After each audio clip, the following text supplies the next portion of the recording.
Hi everyone, from me, Brent Graham. Welcome to the Stage 5 betting preview of the Tour de France. A reminder that World Sports Betting have a refund for second place in the Tour. We've taken advantage of it once already, and my bet today is very much with that in mind as well. Right, let's get straight into the action, though. We're going to talk about what happened on Stage 4. Just a reminder before that you could subscribe to our Good for the Game betting newsletter down below the video. And also, if you do enjoy the show, and please hit the subscribe button and give us a like. It really helps the channel. I think this is going to be quite an interesting stage we've got ahead of us. But let's first talk about Stage 4. And it came down to the bunch sprint we all expected. But my word, I at least expected a breakaway to go early on, and at least we'd have some sort of chase. But in the end, it was only in the last 100 kilometers that we got a couple of Frenchmen going to the front and getting a bit of excitement. So yes, it was an extremely boring stage, but at the end of the day, that's what sprint stages often are, particularly early in the Tour, where you do get a week break, or in this case, no break that goes, and the riders just cruise along. Fortunately, I had under 20 rugby to watch. But that's the question for the day for me here is, should Tour de France sprint stages come with a boring warning for those who've just got into cycling? So if you're one of those people who just watched Unchained on Netflix, or let's just say you've been convincing a friend of yours to watch the Tour de France, Stage 4 definitely wasn't the stage to get anybody into cycling. That being said, and I think it was Cycling Mole I saw on Twitter say, Tour de France sprint stages should not be watched from the start, or they're certainly not. You can watch and see if there's a break, but they certainly are not designed to be watched for the full 4 or 5 hours. But they are necessary. We have to have sprint stages, and all they also have to be fairly long, because ultimately in the third week we want the riders to be feeling tired. Then we get more action and excitement. So just a comment there. If it's a sprint stage like today, do what I did and just tune in for the last 20 kilometers or so. Right, well done to Philipsen. He won from Caleb Ewan. It was very close in the end, but Philipsen being given a brilliant lead out by Matteo van der Poel. And that combination is going to be very hard to beat in sprint finishes going forward. Bauhaus, another impressive third place performance. That means we got the same podium, just in slightly different order, 2 days in a row. And then Brian Kakar, he was very impressive in the intermediate sprint as well. And he comfortably beat Peter Sagan. I was very surprised to find him at even money. Unfortunately, the multiple I took with Vinegar to beat Pogacar, they came in together. But my luck, Pogacar was obviously slightly ahead.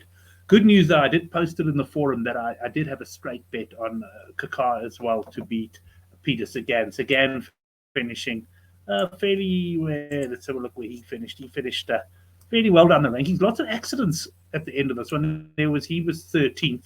And I must say, it was one of those. I actually thought at one stage it says track slippery or something. I mean, guys were falling all over the place. But if I scan down, you'll see there 24 and 25, and I would have hit a nice double. But it was a profitable stage for me nonetheless. I was on Philipsen to win, and I also did, as I say, back that match bet then. Right, let's move on to stage 5, which promises to be an exciting one. Have a look at this route. We're heading into the Pyrenees. Now, I've watched a lot of Tour de France's. We don't often go into the mountains this early. We already had stage 1 and 2, which are fairly tough, and of course a little bit of separation. But this should be the first one where the GC boys potentially really have a go at each other. Right, you can have a look at the stage. It actually starts off fairly simple. There is a little bit of a rise here, which could see a few people trying to get into the break. I don't think we're going to get a break that just goes straight away like we have in the last few days. I think there's going to be a bit of a battle to get into this break. Certainly, a few guys may have their eyes on the yellow jersey as well. And let's talk about the yellow jersey. Currently sitting with Adam Yates, and we've got Pogacar there, who's obviously still the team lead. And that is the team that is going to dictate really how the stage is going to go. What sort of break are they going to let go through? And it might be, because stage 6 is also in the Pyrenees, it's a tough stage. It might be that the UAE team decide, look, maybe now's the time to hand over the yellow jersey to another team, because there's a lot of responsibility that goes with yellow, not least things like press conferences and that afterwards, but also a lot of responsibility on the road. So maybe they will let the yellow jersey go. If that's the case, then the break has a good chance of going. But more than likely, if it was anyone else, other than Tadej Pogacar, I would say, the break might go. But this guy's unbelievable. He just wants to win everything. And we saw him put his team on the front, I think it was in stage 2, and work really hard just to get a few bonus seconds here or there. So I wouldn't be surprised to see him in fact, I would be surprised if he didn't put his team on the front and get them to keep the break in check. Well, we've got this intermediate sprint then. there's an outside chance that maybe the break hasn't even gone by this point, although I suspect it would have. But we should get quite a good intermediate sprint. And then, of course, we get into the climbs, our first out of category climb of the tour, 15.2 kilometers at 7.2%. Now, that is a proper climb. And yeah, it comes early, well, in the middle of the stage. So it's not like we're going to get the GC guys attacking each other. This is the point of the stage where the breakaway guys will be looking to pull clear. And I think we'll see a team like UAE just riding tempo and starting to make the stage as attritional as possible. If Pogacar does want to win the stage, he certainly doesn't want everyone coming into the final climb fresh, and he does have the guys who do that. It's a relatively short stage at 162 kilometers. We then got quite a bit of valley road before we get to this Cat 3 climb, 4.2 kilometers at 7%. Also, don't expect any GC attacks here. There's just a little bit of, there's too much time before the final climb. But this climb, the Col de Marie Blanc, is 7.7 kilometers at 8.6%. But it's the final 4 kilometers that are absolutely grueling. Now, I'm going to try this again. I tried this the other day. Let's see if we can get the mountain passes up here. I'm going to, that is the first one. Okay, here we go. We've got that one. I'm just going to reduce the size here a little bit because it's not such a good read when it's that big. So there we go.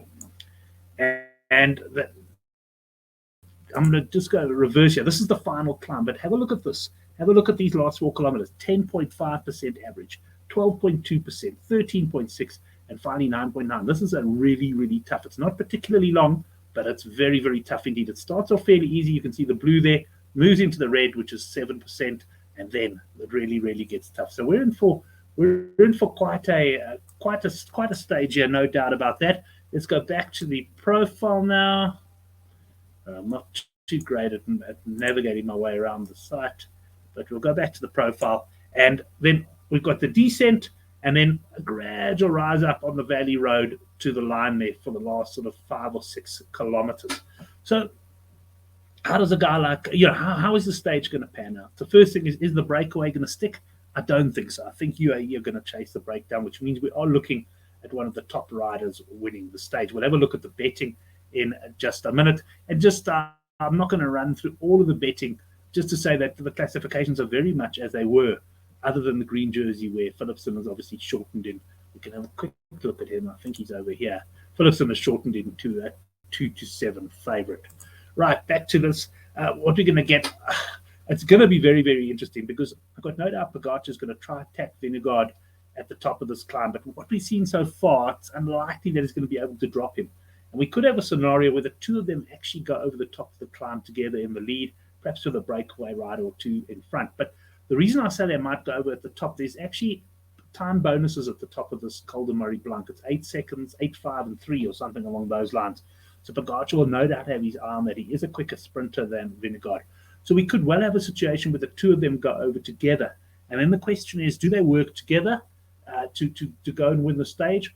Or do we have a situation like the other day where Pogacar looks back and Vingegaard shakes his head and says, no, I'm not working with you. So, yeah, going to be very interesting. I think either scenario is possible. But in fact, here, Vingegaard might well decide to work with Pogacar and potentially the two of them fight out the stage, even knowing that he'd probably lose the stage unless he's able to somehow attack Pogacar and distance him. He'll probably lose it, but then he'll only lose 4 seconds, whereas if Pogacar wins from let's say, a small group, he could potentially lose 10 seconds to him there. So there is a chance that they'll work. The big question mark for me is Adam Yates. What's he going to do? He's probably going to have to work for Pogacar on this final steep climb. So he's probably going to not reach the top with them unless UAE use him to actually attack. And it will be very interesting if they do that. In fact, that's the tactic I'm hoping they're going to employ. And if he attacks, does Vingegaard try and follow him, obviously pulling Pogacar with him? Yeah, probably not. I think they might give him a bit of leeway. And the other scenario where Yates can get back in touch is if the two of them don't really go all out, then he might be able to get over the summit and come back, as might a couple of other climbers. And that opens up a few more possibilities as far as who can win the stage. I wish I knew exactly which way it was going to go. But let's have a look at the stage betting and we'll see what the bookmakers fancy. Right, they've got Pogacar, they're 5-2 favorite. I can understand why he's favourite 5-2, a little bit short. You'll see now I'm still going to back him because I do think that he's going to be thereabouts, and I think it's a GC day. But four times less the price of, or four, yeah, than Vingegaard. It does seem feels a bit wrong backing a 5-2 favorite here. But at the end of the day, he can win it in a sprint. He can win it alone.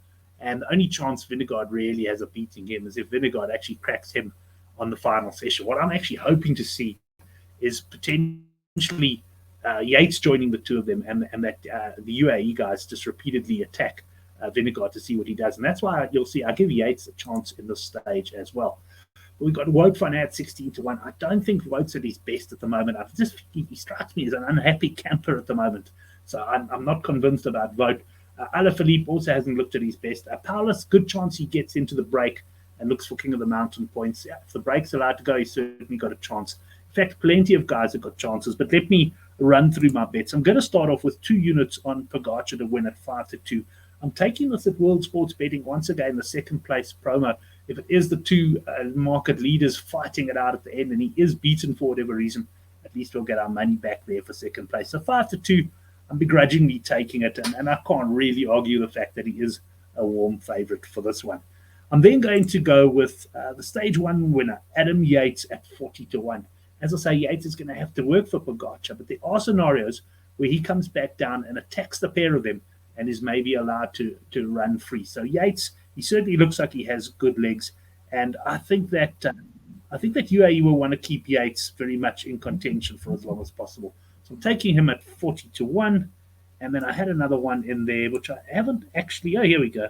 I put him right up top, up half a unit on Felix Gall to win at 28-1. Now he hasn't shown particularly good legs so far in this tour, but on his day he's a great climber. And the other scenario I could see if the favourites don't really attack each other hard here is potentially over the final climb, one of the lesser contenders, if I could call them that, get away and manage to break away. And because they're not seen as major contenders, the big boys look at each other and go away. And on that basis, I could see him doing it. I don't know why his name stuck out to me. Not particularly confident. I actually prefer the Yates bet there at 40-1. Anyway, that brings us to the end of the tour stage. It should be a great one. This is a stage you might want to watch right from the start and enjoy it. I'll be back probably only on Thursday morning with my preview of stage 6, and that's because I've got a poker evening on Wednesday night.